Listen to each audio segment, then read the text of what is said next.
चलो ठीक है, बाकी सारे आ गए ना। अब स्टार्ट करें। सोनाली भी लगता है जुड़ गई है। कृपानंद गायब हो गया क्या? No sir. क्या बात है, आज तो तुम बहुत अच्छा कर लिया है। अब स्टार्ट करते हैं। हो गया बहुत देर तक, जो भी बातें करनी थी सबको समझा दिए। सोना ये सलोनी को भी वही हिदायत दिया जाए फोन करके, तुम्हारा स्वीटी, कि उसको कॉल माइक पे यस क्लिक करने नहीं आ रहा है, उसको माइक पे क्लिक करने बोलो, तभी उसका मेरा आवाज उसके पास जाएगा। यस सर, करके बोलते हैं। हाँ, कॉल करके उसको बोलो। चलो हम स्टार्ट करते हैं, अब बहुत देर हो गया है एक्चुअली। जो भी स्टूडेंट पढ़ने वाले हो तो फिर बोलेगा सर ऐसे ही रह गया ये। ठीक है,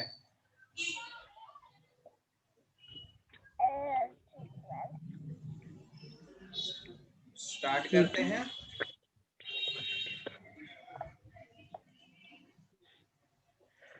तो आज जो है वो पहला क्लास है, ईंटे मोती और हड्डियों के जो सभ्यता है उसके बारे में। तो कहता है कि Harappan civilisation is known as Indus Valley civilisation. कहता है कि हड़प्पा सभ्यता को सिंधु सिंधु घाटी की सभ्यता के नाम से भी जाना जाता है, और it is the oldest civilisation of India.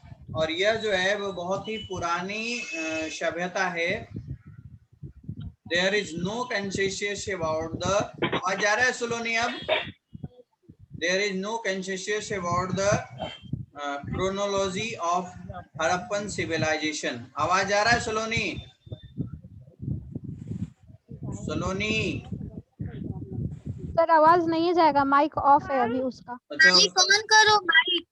उसको कॉल करके बोलो माइक ऑन करने के लिए। नहीं किया अभी तक सो बेटी? यस सर, कहते हैं। लगता है फर्स्ट टाइम है, इस वजह से प्रॉब्लम हो रहा है और कुछ नहीं है। Various scholars have given different dates about this period. कहता है कि बहुत सारे जो जितने भी हैं भारत की, यह जो है सबसे पुरानी सभ्यता के नाम से जाना जाता है हड़प्पा सभ्यता को। और कहता है कि इसके काल चक्र में बहुत सारे विद्वानों ने जो है सही अवधि नहीं बताई, सभी का अलग अलग अपना अपना विचार और तिथियां जो है वो लोगों ने बताया है। समझ में आ रहा है कृपानंद? जी सर। कहता है according to John Marshall this civilization flourished between 3050 250 to 2750 BC. मतलब कहता है कि सर जॉन मार्शल के हिसाब से, मार्शल के अनुसार यह सभ्यता 3250 और 3250 और नहीं, यहाँ पे 3250 2750 ईसा पूर्व के बीच फली फूली। यानी फली फूली का कहने का मतलब है कि यह जो है ग्रो किया और विकास इसका हुआ। It was Dayaram Sahni who first discovered the site of Harappan in 1921। कहते हैं कि दयाराम साहनी थे जिन्होंने पहली बार 1921 में हड़प्पा के स्थलों की खोज की है। तो आप लोग ये बहुत अच्छे तरीके से जान जाओ, और यही ऑब्जेक्टिव आपका पूछता भी है कि हड़प्पा सभ्यता की खोज किसने किया था और कब किया था। तो इसका आंसर है दयाराम साहनी, जिन्होंने 1921 में इसकी खोज की थी। याद रखिएगा। अभी सलोनी को सुनाई दे रहा है मेरा आवाज? The main centres of this civilisation are in Pakistan. कहता है कि जो इस सिविलाइजेशन का जो सोर्सेज है या सेंटर जिसको केंद्र माना जाता है वो अब पाकिस्तान में है। The same famous site of this civilization now in Pakistan are Mohenjodaro and Chanhudaro. Mohenjodaro और चनहुद्रो भी। The main centre where this civilization flourish in India are Kalibangan, Sanghol, पेंगप्लोर, लोथल, धोलावीरा एंड बनावली। इस सभ्यता का, इसी चीज को हम जो बता रहे हैं उसका हिंदी में है कि इस सभ्यता का जो मुख्य केंद्र है वो पाकिस्तान में है, और इस सभ्यता का जो प्रसिद्ध स्थल है वो भी मोहनजोदाड़ो और चनहुद्रो, वो भी अब पाकिस्तान में ही है। ठीक है। और भारत में इसकी जो स्थिति है वो इसका मुख्य जो केंद्र है वो है कालीबंगन, सोलोंगन, पेंगलोर, लोथल और धौलावीरा और बनावली। ये सारे जो हैं वो भारत में पड़ते हैं। तो आपसे पूछा भी जाता है क्वेश्चन में कि भारत में कितनी पुरानी वाली जो सभ्यता है वो कौन कौन सी सभ्यता फली, तो इसका नाम ये आपको यहाँ पे लिखा हुआ है। The urban planning of this civilization was very magnificent. कहते हैं कि इस सभ्यता का जो ये तो केंद्र था तो बता दिया आपको। इसमें एक चीज और है, सॉरी यहाँ लगता है ये गलत है, वही चीज लाइन लिखा गया। The houses were built a systematic manner. यहाँ की जो घरें जो बनाई गई थी वो बहुत ही सिस्टमेटिकली बना हुआ था। On roads were wide and cut each other at right angle. और रोड्स भी उतनी ही शानदार तरीके से बनाया गया था जैसा कि होना चाहिए, चौड़ा, कट होना चाहिए, ये सभी इसमें थे। The people of Indus Valley civilization had also made best planning for the drains of rain water and dirty water. कहता है कि सिंधु घाटी की जो सभ्यता, बढ़िया से समझना, यहाँ पे सिंधु घाटी की सभ्यता के लोगों ने वर्षा जल और गंदे पानी की निकासी के लिए सबसे अच्छी योजना बनाई थी। क्वेश्चन आपसे पूछता है कि ऐसा कौन सा सभ्यता है जो या फिर किस सभ्यता में वर्षा जल और गंदे पानियों के लिए भी उचित व्यवस्था की गई थी, तो आप इसका आंसर जो है लिख सकते हैं। इसके बाद है the caste system was not present in the society. जो कास्ट सिस्टम था वो इस सोसाइटी में प्रेजेंट नहीं था, मतलब उस समय यह जो कास्ट ऐसे व्यवस्था जो है वहां मौजूद नहीं थी। All the people live together with mutual love and understanding. कहते हैं कि सभी लोग जो थे आप परस्पर प्रेम और समझ के साथ आपस में एक दूसरे के साथ रहते थे। किसी को कोई दिक्कत हो रहा है, समझ में नहीं आ रहा हो तो वो बोल सकता नो है। सर। स्वीटी, सोलोनी, अनन्या और भी जितने भी लोग हैं, ज्योतिषना भी आज जुड़ी हुई है, बहुत बढ़िया। और रेशमी, इसको सुनाई दे रहा है? सोलोनी, अभी तक तुम कुछ नहीं बोली है, अपना आंसर तो दो। सुनाई दे रहा है तुम्हें? Yes sir. बढ़िया है। महिलाओं ने समाज में एक उच्च स्थान और रैंक रखा। कहता है कि the women held a high position और रैंक इन दिस सोसाइटी। इस सोसाइटी के जो महिलाएं थी उस समय बहुत ही अच्छे अपना एक रुतबा जो है रखी हुई थी, उसका एक पोजीशन, एक अपना रैंक था। यानी साफ तौर पे एक लाइन में अगर बोला जाए तो वहां की जो महिलाएं थी उनको सही तरीके से तवज्जो दी जाती थी, इनको एक उचित स्थान था, वैल्यू रखा जाता था। आज की तरह नहीं उसको घर में पैक कर दिया जाए, उसको कहीं जाने नहीं दिया जाए, और जो जा रहा है उसको एक लिमिट टाइम है कि 12वीं के बाद तुमको शादी कर दिया जाएगा। ऐसा कुछ नियम धर्म ऐसा नहीं फिक्स किया गया था। हाँ, समय होता था तो वो सब ठीक था, लेकिन ऐसा इसमें नहीं था उस समय। They were fond of fashion in the economic.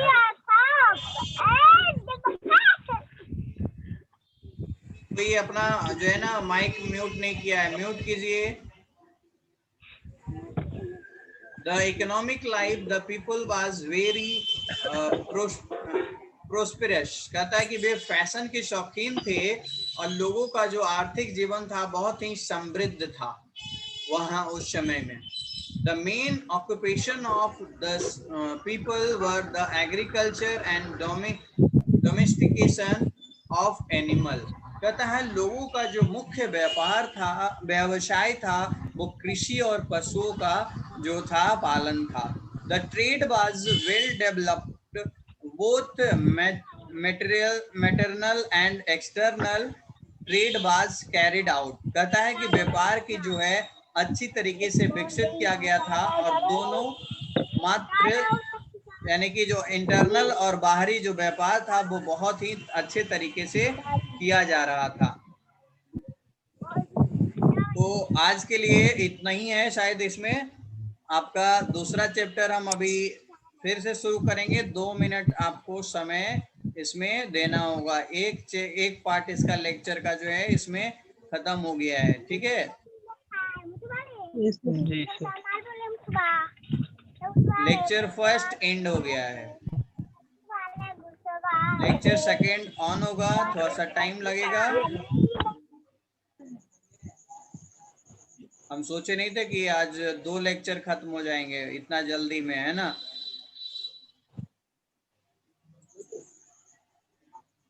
देखते हैं दूसरा लेक्चर में हम लोग कहाँ तक जाते हैं।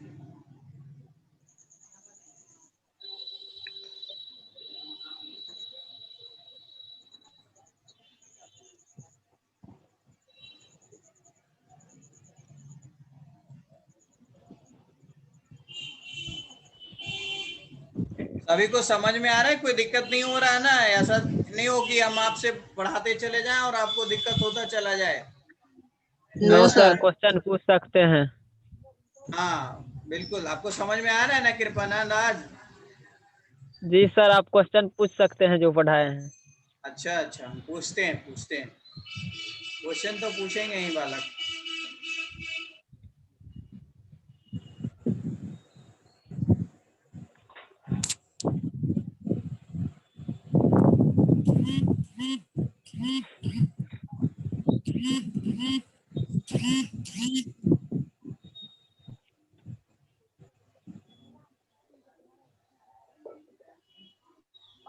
चलिए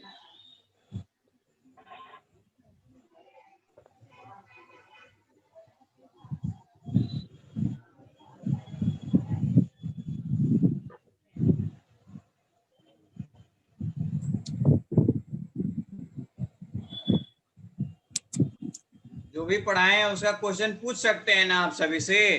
तो चलिए आप जी बताइए sir.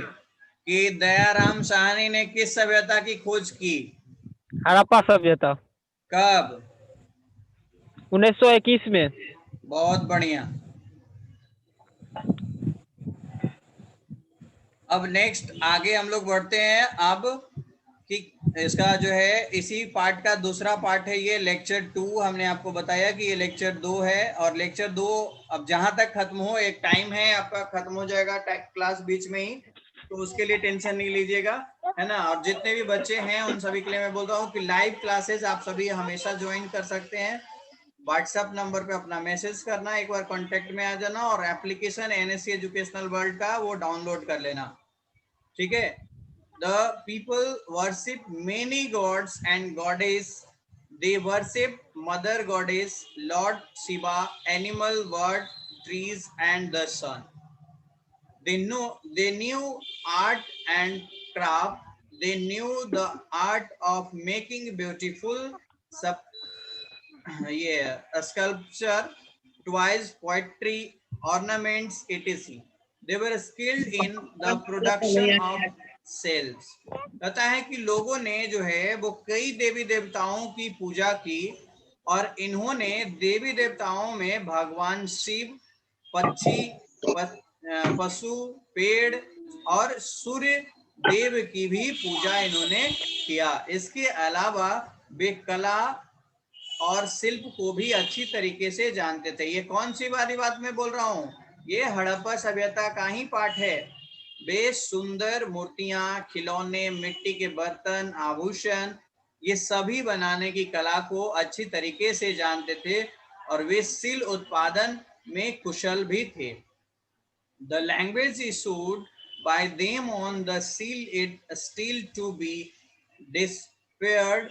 If one is able to despair their script inscribed on the cells, it will throw a flood of the light on the various aspects of the Harappan civilisation. कहता है कि मोहरों पर उनके द्वारा उपयोग किए जाने वाली भाषाओं का अभी भी जो है वो क्षय होना बाकी है। यदि कोई सील पर अंकित अपनी स्क्रिप्ट को समझने में सक्षम है तो यह सभ्यता हड़प्पा सभ्यता के विभिन्न पहलुओं पर प्रकाश की बाढ़ जो है देगा। यानी कि अगर कोई भी थोड़ा सा भी इसका ऑप्शन को समझता है इसकी बातों को, तो यहाँ से क्या हो जाता है कि ये उसकी पहलुओं के यानी कि उसकी जो बारीकी है उसको समझने में सफल हो सकता है या हो जाता है, क्योंकि इसका जो सेक्शन है वो बहुत ही अच्छा है।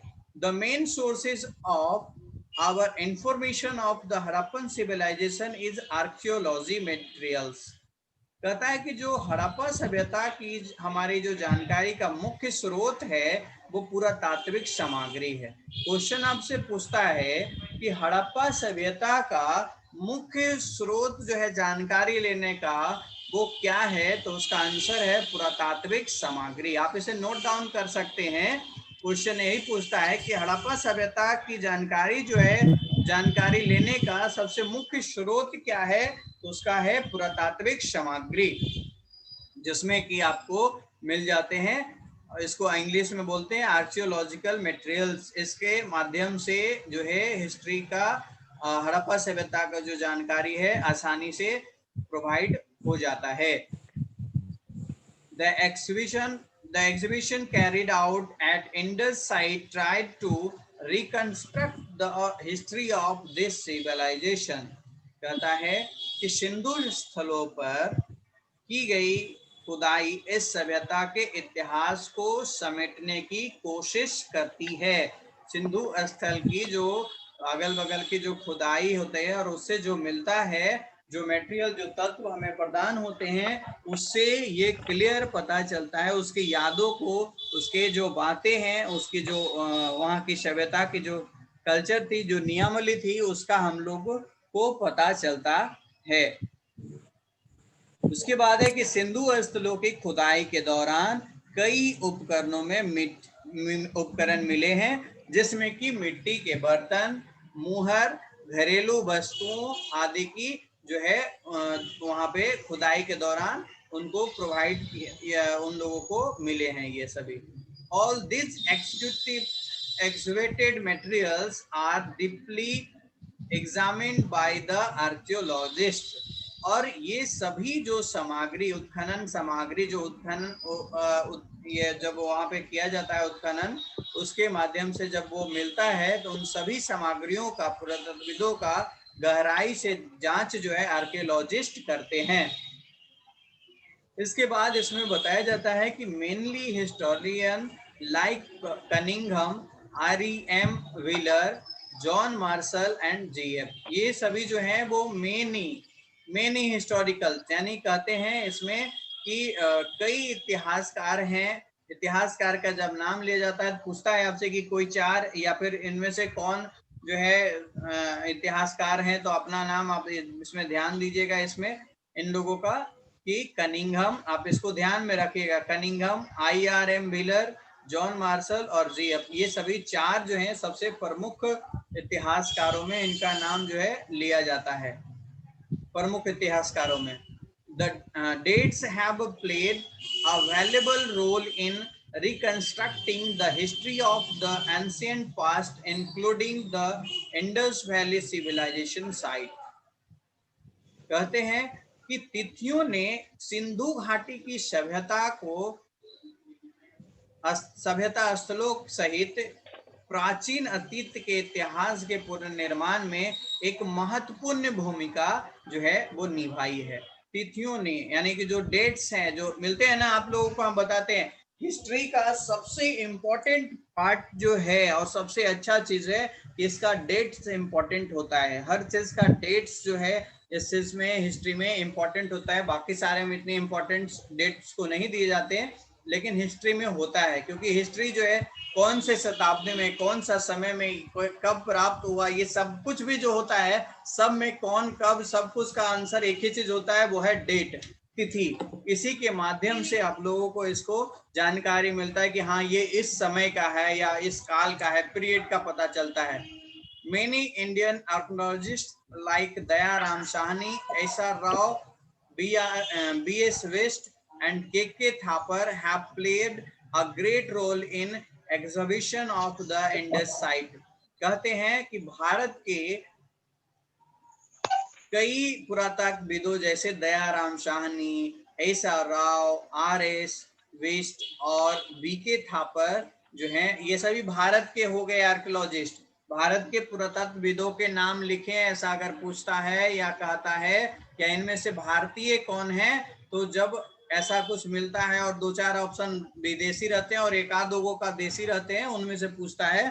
तो ऐसे में आप नाम याद रखिएगा तभी उस ऑप्शन को चूज कर पाइएगा ऑब्जेक्टिव में। तो ध्यान से सुनिएगा, इसका आंसर है, देखो यहाँ पे नाम इसका याद रख लेना, दयाराम शाहनी, एस.आर. राव, आर.एस. बिष्ट और बी.के. थापर। ये भारत के पुरातत्वविदों में सबसे निपुण पुरातत्वविद यानी आर्कियोलॉजिस्ट माने जाते हैं और स्थलों की खुदाई में एक महान भूमिका जो है इनका माना जाता है। सिंधु घाटी सभ्यता को कांस्य युग की सभ्यता के रूप में भी जाना जाता है। अब यहाँ से देखो सिंधु घाटी की सभ्यता के बारे में बात आता है, तो सिंधु घाटी की सभ्यता को और किस युग से किस नाम से जाना जाता है? तो इसका आंसर है कांस्य युग।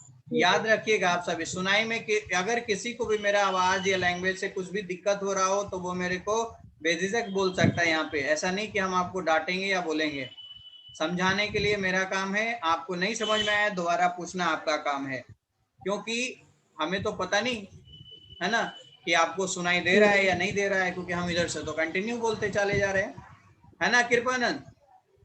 जी जी सर। हाँ, कृपानंद को सब कुछ समझ में आ रहा है इधर से, और इधर और किसी को है इधर जिसको समझ में नहीं आ रहा हो? ज्योतिषना तुम तो कुछ बोल नहीं रही है, सुनाई दे रहा है तुम्हें? Yes sir. चलिए बढ़िया है। लोग अपने मिट्टी के बर्तनों, आकृतियों, रेखाओं और गहनों को बनाने के लिए बड़े पैमाने पर कांस्य का उपयोग करते हैं। ये आज भी करते हैं, लेकिन अब थोड़ा सा ट्रेड चेंज हो गया है। हम लोग क्या करने लगे हैं, एल्युमिनियम को और ये स्टील पे आ गए हैं ना। हम लोग स्टील को ज्यादा फॉलो करने लग गए हैं और स्टील के माध्यम से हम लोग खाना पीना के जितना भी सामग्री का बर्तन होता है वो सभी स्टील से हम लोग बने हुए लेते हैं। लेकिन अभी भी शादी ब्याह का जब समय आता है तो वैसे समय में पीतल का खरीदते सभी जो है इसको कांस्य का ही बर्तन और पीतल का खरीदते हैं कि नहीं? Yes sir. हाँ, तो ये सभी ध्यान रखिएगा, यही आपकी संस्कृति है। इसीलिए हिस्ट्री में जब भी शादी वगैरह होता है ना ये, तो हिस्ट्री को ही याद किया जाता है और पीतल और कांस्य ही दिया जाता है। जिस किसी बहन या किसी बुआ को जब पीतल का गगरा मिलता है तो या कांसा का, तो वो बहुत खुश होके उसका काम धाम में और आशीर्वाद देती है बढ़िया से, है ना जी? हम यस लोगों सर। का बिहार में तो ये सर। अच्छा पीतल कल्चर का माना बर्तन का ही ना बोले कृपानंद? सर, पीतल का बर्तन का ही ना, क्या कहते हैं, फूली का बर्तन बोला जाता है। आप देखिए बहुत अच्छा जानते हैं, है ना? ऑलमोस्ट 900 सेंचुरी यानी 900 BC ईसा पूर्व में this were exploit sign out about the decline of this civilisation. कहता है लगभग 1900 ईसा पूर्व, लगभग 1900 ईसा पूर्व इस सभ्यता के पतन के बारे में स्पष्ट संकेत जो है वो मिलते हैं। 1900 ईसा पूर्व में इस सभ्यता का अंत का संकेत मिलता है। 1900 ईसा पूर्व कौन सी सभ्यता का? कोई बताएगा आंसर? कौन सी सभ्यता का? जी सर। बताइए। जी सर। कौन सा सभ्यता? हड़प्पा सभ्यता। हड़प्पा सभ्यता है। नहीं सर, सिंधु घाटी की सभ्यता। सिंधु घाटी है सर, सिंधु घाटी की सभ्यता। अभी बताए हैं कि कांस्य युग, देखो तो कितना जल्दी भूल जाते हो। This no sir, Sindhu by घाटी this लिखे हुए हैं। time the two most important city of Indus Valley, Mohenjo-daro and Harappa had been completely declined। और इस समय तक, जब ये समय आया 1900 ईसा पूर्व तक, इस समय तक सिंधु घाटी की जो सभ्यता और मोहनजोदाड़ो की जो हड़प्पा ये सब जो थी, ये महत्वपूर्ण जितने भी बढ़िया शहर थी वो सभी अस्वीकार कर दिए गए, यानी वो सभी खंडहर बन चुके थे। समझ गए? तो आज के लिए हम लोग इतना ही रोकेंगे क्लास, क्योंकि अगर इससे ज्यादा अभी करते हैं तो आई थिंक कि बहुत ही ज्यादा बड़ा लेक्चर हो जाएगा। और आप लोगों को बस एक ही होमवर्क हम यहाँ पे दे रहे हैं कि इसे याद कर लीजिएगा, ठीक है? यहाँ से आप चाहो तो स्क्रीनशॉट ले लेना इसका। सर 1 मिनट बीच में करके रोकिए तो। हाँ लीजिए, रोक लेते हैं।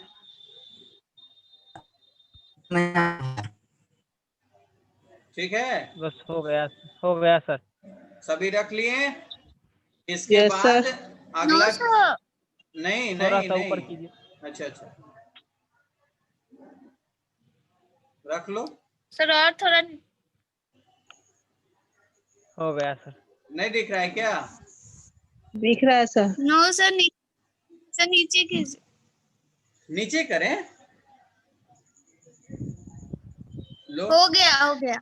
चलो ठीक है। अब बाकी का जो क्लासेज है हम लोग नेक्स्ट डे करेंगे, और ये सभी का इंफॉर्मेशन आप लोग ऐप डाउनलोड कर लो बाबू, क्योंकि एप्लीकेशन के माध्यम से ही हम आपको देंगे। हर बार आपको व्हाट्सएप हम नहीं करेंगे, ठीक है? क्योंकि हमको पर्सनली सभी लोगों का नंबर उतना सेव करने लगेंगे तो हजारों नंबर तो अभी ही पार कर गया है, और अब पता नहीं कितना पार हो जाएगा। तो हम तो नंबर सेव नहीं करेंगे किसी का और नहीं भेज पाएंगे, क्योंकि अब व्हाट्सएप भी 5 बार, हर बार में 5 ही लोगों को सेंड करना होता है, तो कितना को हम भेजेंगे। आप सभी एप्लीकेशन डाउनलोड कर लो NSE एजुकेशनल वर्ल्ड का, उसमें नोटिफिकेशन मिला हुआ रहेगा, टाइमली आप उस पर क्लिक करोगे, क्लास आपका मिल जाएगा, ठीक है? तो हर दिन का उसी तरीके से नोटिफिकेशन होगा। कल हो सकता है कि आपको नोटिफिकेशन नहीं मिले, कल और परसों में 2 दिनों के लिए, यानी कि कल संडे है और मंडे को मैं किसी काम से जा रहा हूँ, ट्यूसडे को फिर आप लोगों का क्लास जो है अब आपको मिल जाएगा। और स्वीटी और सलोनी जो है आप अपना इंस्टीट्यूट में आके विजिट करके फॉर्म फिलअप करके अपना पेमेंट आप जमा कर लीजिएगा, और ये सभी का जो है PDF आप लोगों को मिलेगा भी, टाइमली मिलेगा। कहाँ पर है? हाँ जी, क्या सर? क्या सर? कहाँ पर है? NSE coaching? एजुकेशनल वर्ल्ड आपको नहीं मालूम है कहाँ पे है? No sir. ठीक है, तो आप सभी क्या करना कि ऑनलाइन ही पे कर देना। देखो इस नंबर पे मेरा पेटीएम या फिर सारा अकाउंट बना हुआ है, यहाँ पे ये नंबर दिख रहा है आप सभी को स्क्रीन पे? Yes sir. यही यस मेरा sir. WhatsApp number, Paytm, Google पे, फोन पे सभी है। आप सभी को अमाउंट बता दिया गया है, जो भी बच्चे हैं वो पेमेंट अपना इस पे कर देंगे, ठीक है? आज यस के सर। लिए इतना ही, यस। धन्यवाद। Okay, thank you sir. Thank you sir. ठीक है, थैंक यू।